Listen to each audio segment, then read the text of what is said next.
Hello my friends, welcome back to the cottage kitchen at the Elliott homestead. This is a rare moment here on the homestead because my kitchen is actually cleaned. And that only happened because I had devoted finally a bunch of time to getting it clean.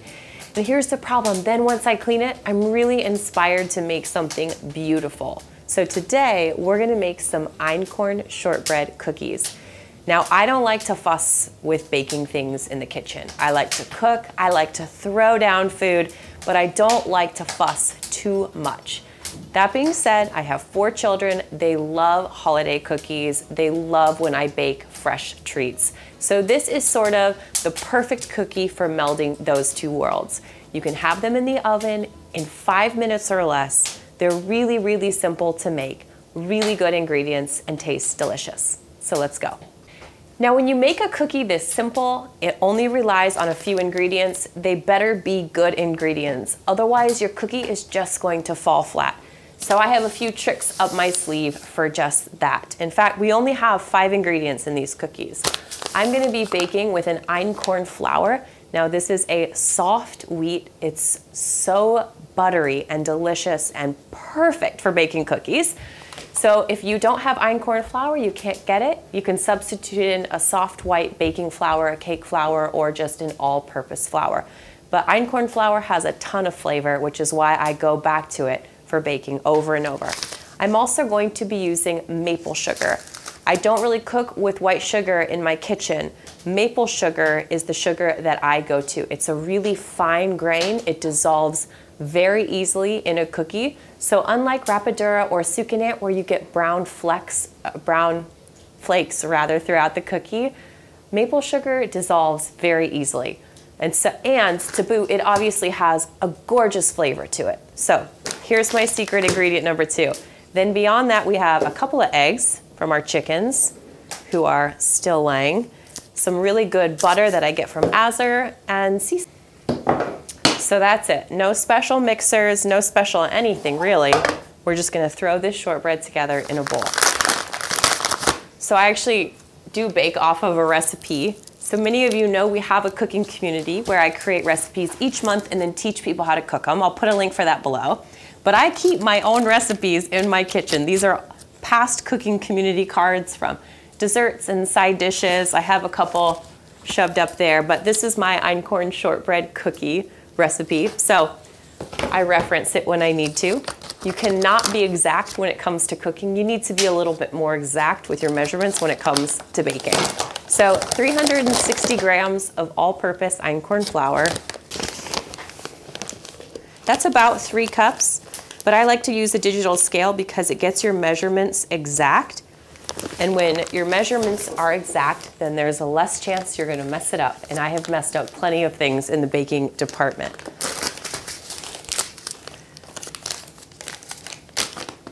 Okay, 150 grams of maple sugar.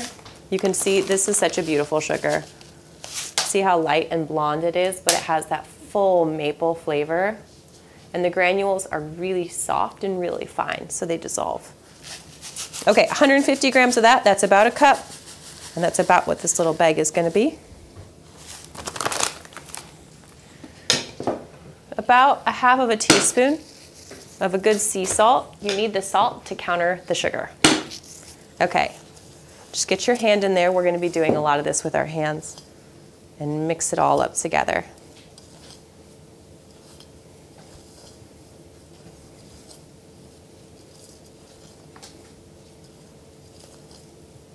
So soft, it already smells like Christmas.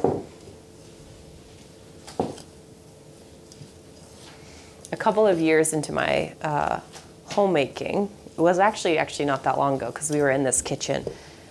I remember sort of feeling inspired one day to do some baking, and I made these really sweet little checkerboard cookies, and we put out a fresh bowl of them. And I can't remember where my kids were, but they weren't at home. And they came home and I had cleaned the kitchen and I had baked these checkerboard cookies. And I remember just watching the power that it had over them. They delighted in it so much. And I remember thinking, you actually have this really incredible gift as a homemaker to affect change within your home. You know, there's so much out there that we can't control, but people respond to a pot of soup or a fresh loaf of bread or a tray of freshly baked cookies. They respond to it, and it makes them very happy. It changes the mood. I think that's really special and really important to remember. Okay, I'm gonna do 180 grams of butter. Now, you can cut this into small cubes and then cut it in with a pastry cutter, which is how normal people do it. I have this aversion to using a pastry cutter, and I don't know what it is. So instead, I break my butter into really fine pieces by just grating it on a box cheese grater because it's really simple, it's easy to clean up, and I can do it relatively quickly. This is a buttery shortbread, so we're probably gonna use this whole thing. What did I say, 180 grams? Probably.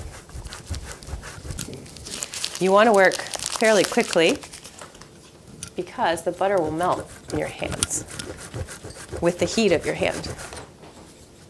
Oh, we're close. Okay, that is 180. So I told you we were gonna do this with our hands. And it's one of the reasons I really love this recipe, because it doesn't require me getting out special equipment or mixers or double bowls or mixing egg whites. And I'm happy to do that. I do that a lot. But sometimes it's nice just to make something really simple. And that's exactly what this shortbread is. So see, now we have a perfect little meal where all that butter is distributed evenly. It's in small pieces. So the cheese grater works great. Okay, 2 eggs.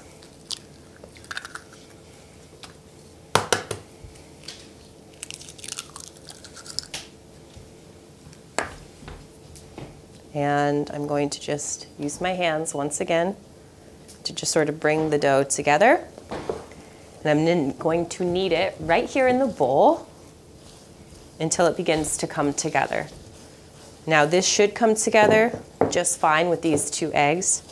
If it doesn't, you can just barely trickle in water a few drops at a time until it does come together.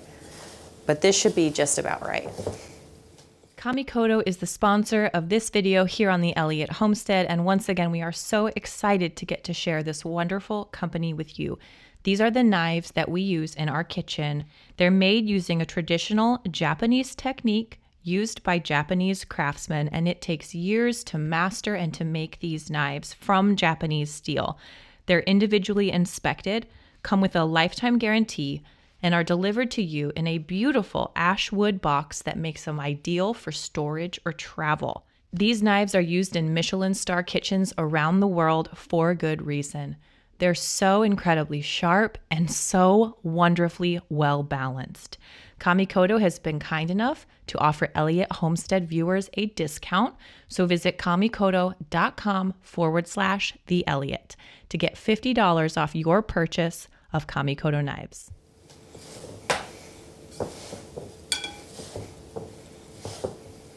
See how when you squeeze it now, comes together?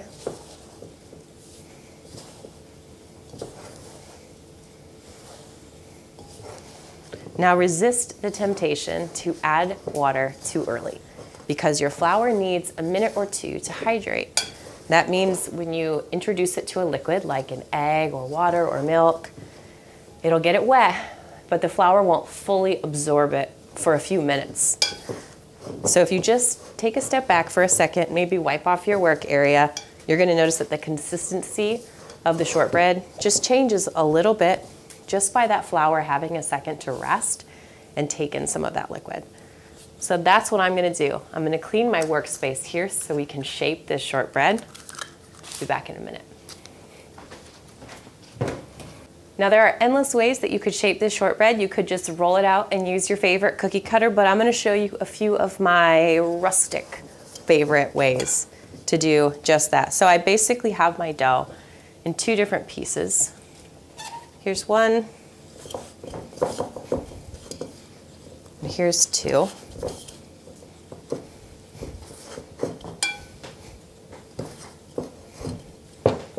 This one is just a little bit drier because it was the one at the bottom.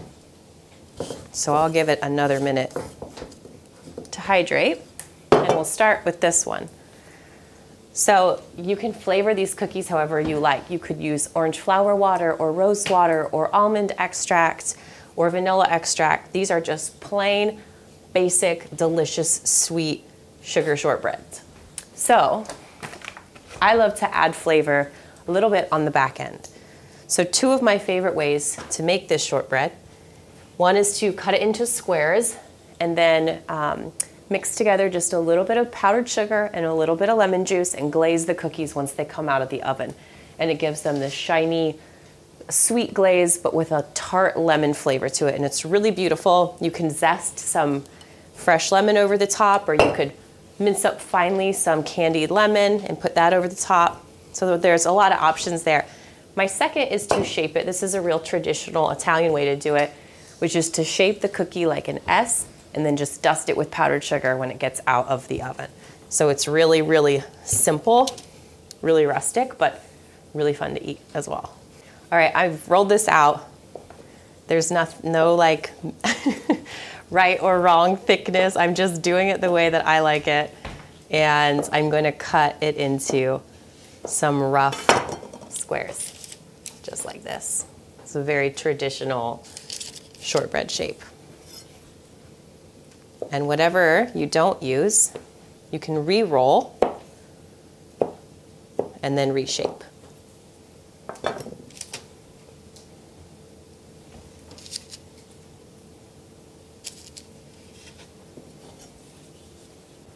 Okay, my second favorite shape is that S that I talked about that's going to be dusted in powdered sugar. Now this is really simple.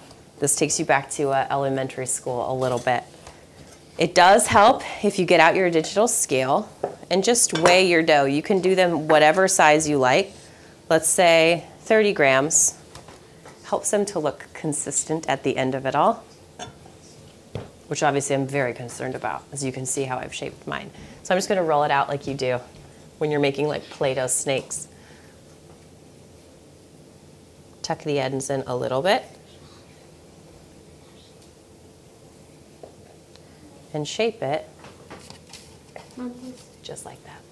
After the shortbread is all shaped to perfection, we're gonna slip these into the refrigerator and preheat our oven to 375 degrees.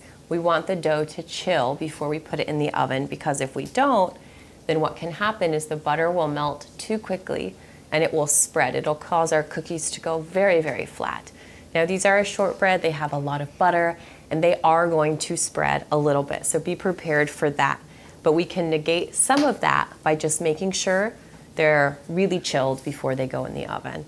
And we're only going to cook them for maybe 10, 11, 12 minutes until they're just lightly golden on the edges.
Okay, there you have it. Very simple, very delicious einkorn shortbread. I hope you enjoy. Cheers.